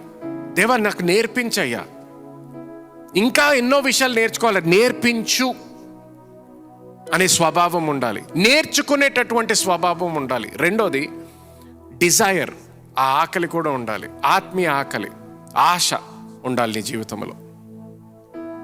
ఆత్మీయ ఆశ ఉండాలి. ఎప్పుడైతే ఆ తగ్గింపు ఉంటుందో, ఆత్మీయ ఆశ ఉంటుందో, దేవుడు నీతో మాట్లాడతాడు. ప్రత్యక్ష జ్ఞానములోను స్థాపించబడగలుగుతావు. హల్లెలూయా. ఈ ప్రత్యక్ష జ్ఞానం లేకుండా మనం ముందరికి అడుగులు వేయలేం. ముందరికి అడుగులు వేస్తావేమో, కానీ ఎన్ని అడుగులు వేసినా దాని నుంచి రావాల్సిన ఫలము రాదు. ఎన్నో అడుగులు ముందరికి వేస్తావేమో, నీ సొంత శక్తితో వేసావనుకో, నువ్వు ఎంత రాత్రంతా ప్రయత్నం చేసినట్టు, పేతురు ఎలాగైతే ప్రయత్నం చేశాడో, ఈ సంవత్సరం అంతా కూడా నీ సొంత శక్తితో ప్రయత్నిస్తూనే ఉండొచ్చు, కానీ ఎక్కడ ఏ చేపలను కూడా పట్టుకోవు. కానీ ఎప్పుడైతే ప్రత్యక్ష జ్ఞానముతో నువ్వు చేయడం మొదలు పెడతావో, దేవుడు చేయాల్సినటువంటి కార్యములు నీ జీవితంలో నువ్వు అనుభవిస్తావు. హల్లెలూయా. అందరం కూడా చేతులు పైకెత్తుదామండి. ఈ సమయంలో దేవునితో మాట్లాడండి. Come on, lift your hands to heaven. దేవునితో మాట్లాడడం మొదలు పెట్టండి. దేవా, నా కళ్ళు విప్పాలయ్యా నువ్వు. Come on, ప్రతి ఒక్కరు అడగడం మొదలు పెట్టండి. దేవా, నా కళ్ళు విప్పబడాలని ప్రార్థన చేస్తున్నాను. ముందర కూడా నాతో మాట్లాడేవా, కానీ నూతనంగా, ఇది నూతన సంవత్సరం, నూతన సమయం, ఇది నూతన జ్ఞానము కావాలి, నూతన నడిపింపు కావాలయ్యా. నాకు నీ నడిపింపు కావాలి, నీ జ్ఞానము కావాలి, నీ అభిషేకము నూతనంగా కావాలయ్యా. మళ్ళీ తల్లిదండ్రులు ప్రార్థన చేసుకోండి, మీ కుటుంబం కొరకు, మీ పిల్లల కొరకు. లాస్ట్ ఇయర్ వరకు బాగానే ఉన్నారు పిల్లలు, కానీ ఈ సంవత్సరము పెరిగారు. ఇప్పుడు వాళ్ళకి కావాల్సినటువంటి జ్ఞానం, ఇప్పుడు వాళ్ళతో ఎలా మాట్లాడాలి, ఇప్పుడు వాళ్ళతో ఎలా రిలేట్ అవ్వాలి, దానికి దేవుని నడిపింపు కావాలి. లాస్ట్ ఇయర్ నీ కొడుకు 5th క్లాస్, ఇప్పుడు 6th క్లాస్, వాడితో ఇప్పుడు ఎలా మాట్లాడాలి. నీ కూతురు లాస్ట్ ఇయర్ 9th క్లాస్, ఇప్పుడు 10th క్లాస్కి వచ్చింది, ఇప్పుడు ఎలా మాట్లాడాలి. లాస్ట్ ఇయర్ 10th క్లాస్, ఇప్పుడు కాలేజ్కి వెళ్ళిపోతుంది, ఇప్పుడు ఎలా మాట్లాడతావు నీ కూతురుతో, నీ కొడుకుతో ఇప్పుడు ఎలా మాట్లాడతావు, నీ భార్యతో, నీ భర్తతో. కొంతమందికి వివాహమైంది, నూతన కుటుంబం, కొత్త వాళ్ళు వచ్చారు నీ జీవితంలో, వాళ్ళతో ఎలా ప్రవర్తిస్తావు. జ్ఞానము కావాలి నీకు, ఆయన నడిపింపు కావాలి, ఆయన అభిషేకము కావాలి, ఆయన సహాయం కావాలి. ప్రతి విషయంలో నీకు ఆయన సహాయం కావాలి. కళ్ళు విప్పబడాలి. ప్రార్థన చేయండి. కమాన్, చేతులెత్తి గట్టిగా దేవునితో మాట్లాడండి. మీరు, ఆయన నీ స్వరము వింటాడు. అంత మాత్రమే కాదు, నువ్వు ఆయన స్వరము కూడా వినగలుగుతావు ఈరోజు. హల్లెలూయా. Lift your hands to heaven. హల్లెలూయా, హల్లెలూయా. ప్రేమ కలిగిన మా తండ్రి, దేవా, నిన్ను ఆరాధిస్తున్నాము. నువ్వు ఎవరు అయ్యున్నావో అది తెలుసుకొని ఆ వెలుగులో మేము జీవించడానికి సహాయం చేయమని కోరుకుంటున్నాము. పరిశుద్ధాత్మ దేవుని యొక్క సహాయం బట్టి కృతజ్ఞతలు చెల్లిస్తున్నాము. వినడానికి మాకు చెవులు ఇచ్చినందుకు కృతజ్ఞతలు, చూడడానికి కళ్ళిచ్చినందుకు కృతజ్ఞతలు. యేసుక్రీస్తు నామములో మా ఆత్మీయ చెవులు, మా ఆత్మీయ కళ్ళు విప్పబడినందుకు కృతజ్ఞతలు చెల్లిస్తున్నాము తండ్రి. దేవా, నువ్వు ఇక్కడ ఉన్న వాళ్ళందరి ప్రార్థన అవసరతలు విన్నావు, కానీ అన్నిటికన్నా ముఖ్యంగా వాళ్ళు అడిగినది ప్రత్యక్ష జ్ఞానము కొరకు. వాళ్ళందరి జీవితంలో ఆ జ్ఞానము వాళ్ళు అనుభవించును గాక అని ప్రార్థిస్తున్నాను తండ్రి. ఆ జ్ఞానముతో ఈ వారము, ఈ నెల, ఈ సంవత్సరం అంతా కూడా అడుగులు వేస్తున్న సమయంలో ముందుకి కొనసాగి ప్రతిదీ కూడా స్వాధీనపరచుకోవాలని యేసుక్రీస్తు నామములో ప్రార్థిస్తున్నాను తండ్రి. ఆమెన్, ఆమెన్, ఆమెన్. హల్లెలూయా. గట్టిగా ఒకసారి దేవునికి చప్పట్లు కొడతామండి. ఆమేన్ అండ్ ఆమేన్. హల్లెలూయా, ఆమేన్. ఈరోజు మీరు విన్న వాక్యము ద్వారా ఆశీర్వదించబడ్డారని నేను నమ్ముతున్నాను. ఆశీర్వదించబడినట్లయితే తప్పకుండా సబ్స్క్రైబ్ చేసుకోండి మరియు మీ కుటుంబము మరియు స్నేహితులతో షేర్ చేయండి. మీరు ఈ పరిచర్య ద్వారా ఆశీర్వదించబడి పాలిభాగస్తులు అవ్వాలని కోరుకుంటుంటే డిస్క్రిప్షన్లో ఉన్న చర్చ్ బ్యాంక్ అకౌంట్ డీటెయిల్స్ గమనించగలరు. మరిన్ని వివరాల కోసము మా వెబ్సైట్ www.newcity.in ని సంప్రదించండి. God bless you.